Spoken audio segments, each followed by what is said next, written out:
Welcome to the Guidance for Light and Sound Meditation video series with Mark from PureEnergyMeditation.com. This is video number 30 of 45. Hello and welcome to another video on meditation. In the last video we talked about vibration and your relationship as an energy-based vibrational being, and your relationship to vibration and your relationship to your environment through vibration. Because it's such an important subject, then I really want us to explore it a bit more in terms of everyday life, because this can have a really big impact on how we are as a person and also how we are in our relationship to stillness. In other words, how easy we find it to meditate. So it's more obvious when we're talking about things like food as to how the vibration of what we put into our body affects us. But actually we're getting vibration in so many different ways. So take a moment just to look around the room or wherever you are, just to look around the environment that you're in. And you'll notice that there's different colours and there's different textures, and there's different geometries. There's a different sense of space as well, whether you're in a small space or a big space, whether things around you are moving fast or slowly, and the kinds of ambience that you find yourself in. What you're observing are different vibrational qualities. So if you're in a red coloured room, that's a completely different vibration than if the whole room changed from red to blue. And if you're in a quiet room, that's a different vibration from if you're in a loud room. And you could be in a room that's got sounds in it, but you can change the vibration of those sounds. So there's a big difference between listening to rock music and listening to classical music. Now, there's no judgment as to what's better or worse. It's simply a question of what's the vibrational outcome on you as a result of you being in this environment. So the first thing to consider is if you enjoy watching shows, TV, films, this kind of thing, is to be aware of what you're giving your attention to. And by that I mean, literally, what is the vibration that you're watching? Classically, we're referring here to television, but that might be a video on your laptop, on your phone. It might be something you're watching on YouTube. It could be going to the cinema or even the theatre. But what I'm really referring to is when you sit down recreationally to observe something visual, predominantly visual, so a show, we'll call it.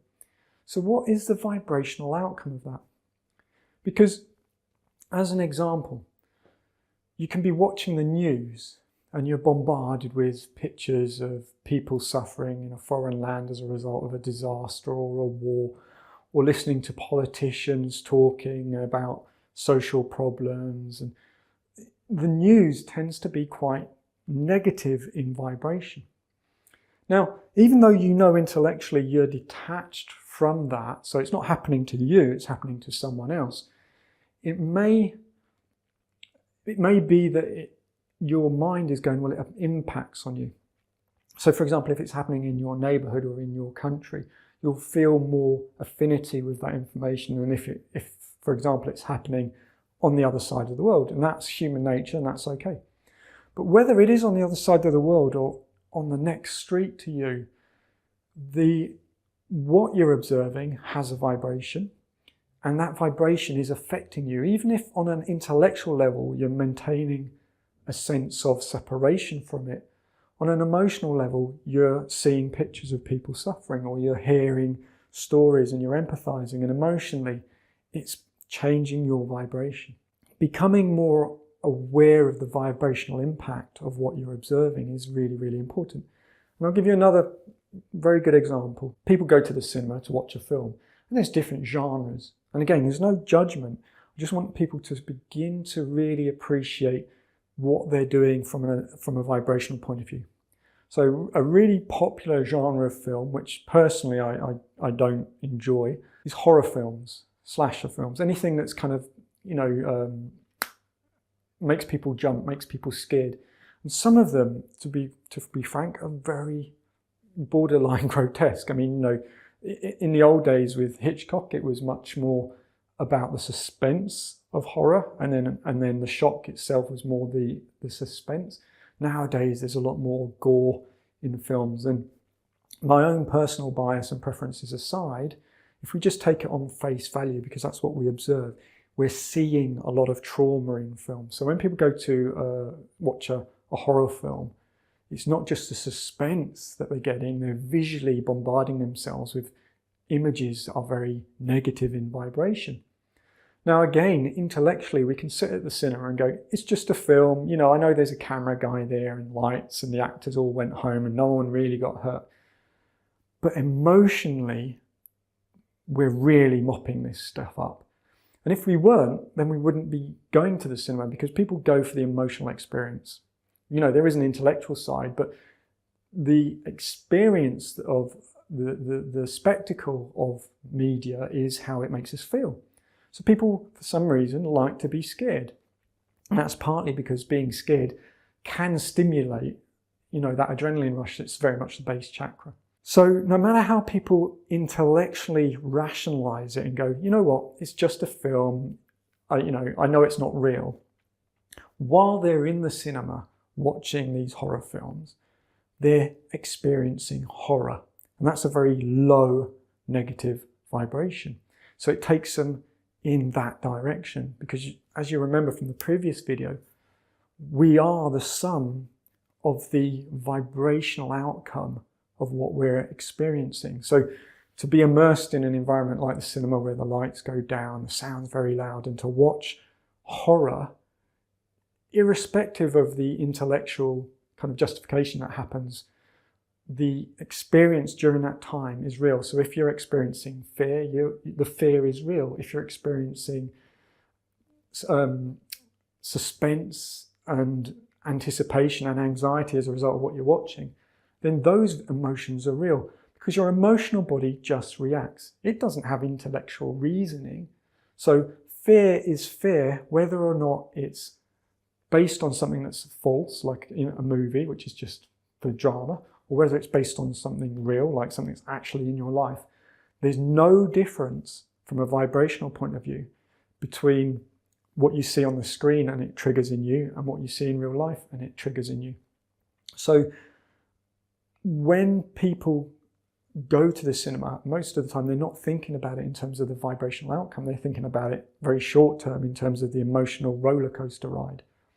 Now, it doesn't mean that there's a right or a wrong, because we're all free to choose whatever we want to do. That's the beauty of being in these experiential vehicles, which we call a mind, a body, and emotions, is so we can learn through experience. And as I said in the previous video, we really only have two directions we can learn or move in, and one is more towards love and unity, and the other one is more away from that. As we start to understand vibration in a more practical way, so what is the vibrational outcome of the television show I'm watching? What is the vibrational outcome of the film I'm watching? Then we can start to make a choice. Is the vibrational outcome aligned with where I want to be as a spiritually awake person? In other words, is this actually helping me move towards love? So when we start to think about ourselves as part of a society, then the more people are subjected visually to negativity in the forms of movies and media and social media and network, stuff online and things like this, that shifts the vibration of us as a society. Because one of the things that affects you is other people. If someone walks into a room and they're really positive and upbeat, you'll feel it. Similarly, if someone walks into a room and they're really negative and down or angry or heavy, you'll feel it. You'll be aware of it, even on an intuitive level. Some people just make the sun shine when they walk into a room, and some people, it's like the clouds come in. And it's not necessarily their fault. They're just radiating their vibrational frequency, and you're picking up on it. And if you're in their company, you start to be affected by it, and likewise, they're affected by you. So as we raise our vibration more towards love, we also affect the people around us in a very positive way, because our vibration's higher, it starts to help other people's vibrations to move in that direction as well. So we're not an island, we're not individual points completely separate from our environment. We are our environment. We're all radio transmitters and radio receivers. So we're picking up, we're receiving the vibrations of other people, and we're giving off our vibrations. And in future videos, I'm going to talk about how you can protect your vibrational energy so that you can become more in control of what you let in and be more aware of what you're giving out. But in this video, we're really just starting to look at it in terms of the choices we're making in everyday life. So when you think about the choice of what you're going to go and see at the cinema, you have the opportunity now to also think about it from a vibrational outcome point of view. And I absolutely adore the cinema. It's one of my favorite things, and I run a media company for many, many years. So I enjoy the whole film process, from conceiving it, making it, the editing, the color grading. All of these aspects is something that personally I'm really interested in.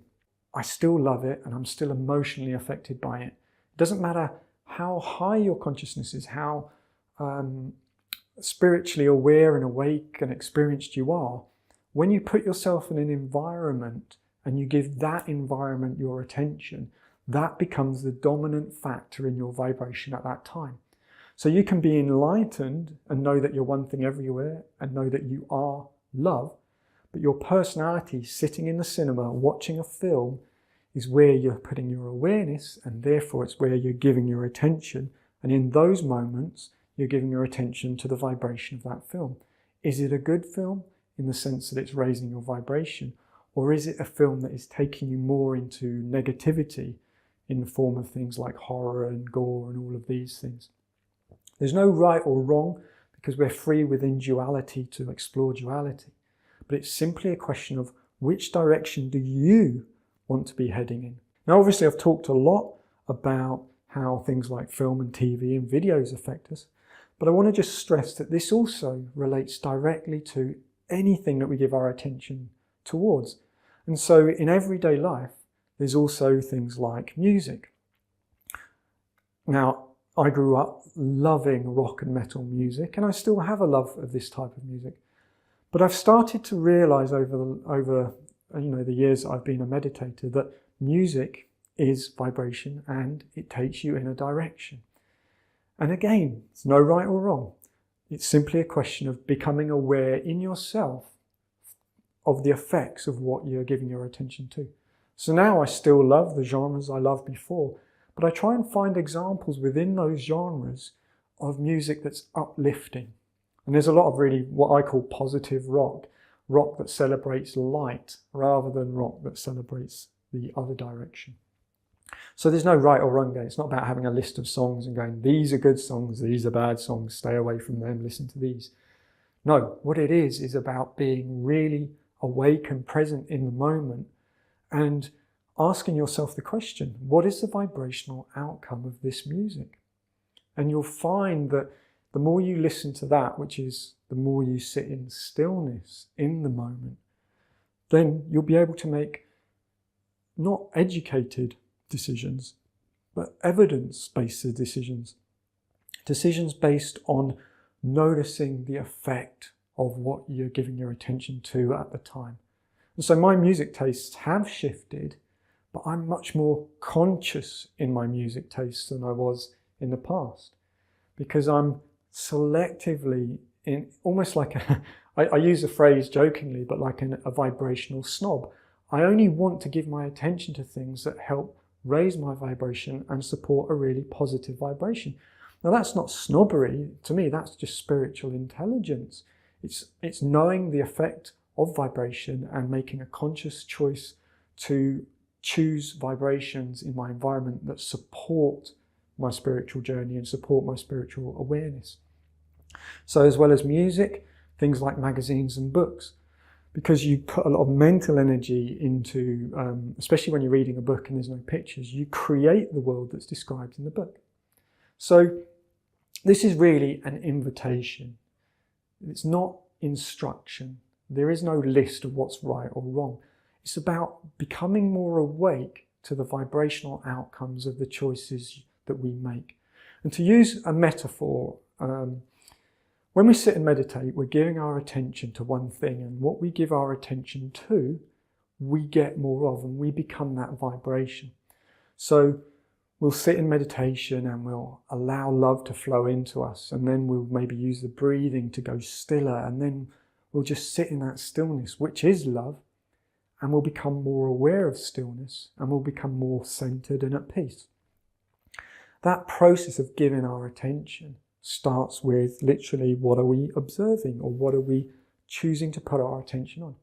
So in exactly the same way across the country, across the planet, every single day there are millions of people who are meditating on EastEnders or Coronation Street or whatever show happens to be on at that time. Now, they wouldn't call it meditation. They'd call it entertainment, relaxing, switching off, watching a show at the end of the day, whatever it is. But what they're actually doing is they're sitting there and they're giving their attention to this show. And as a result, their emotions are being dictated by what they're observing, and their vibration is being changed by the content of the show. So knowing that, what choices are you going to make about the kinds of things that you give the most precious thing you have to? Because the most precious thing you have is your attention. So what are you going to give your attention to from this moment on? And how is that going to affect you? So have fun playing with that, and I'll see you in the next video. So thank you for taking the time to watch this video. I really hope you found it enjoyable, but also useful. If you've not already done so, then check out the first video that I did and then all the subsequent videos, because watching them in the order that they're presented, you'll get the most benefit from them. As with all the other things I do, including the teaching, MP3 downloads, articles and the ebook, everything I do for free. And I put it out there simply to help people just like you to get the most from their meditation. So please do feel free to share this video with others. And if you've not already had a look, then head on over to my website, where you'll find lots of downloads, useful articles, and even a free ebook.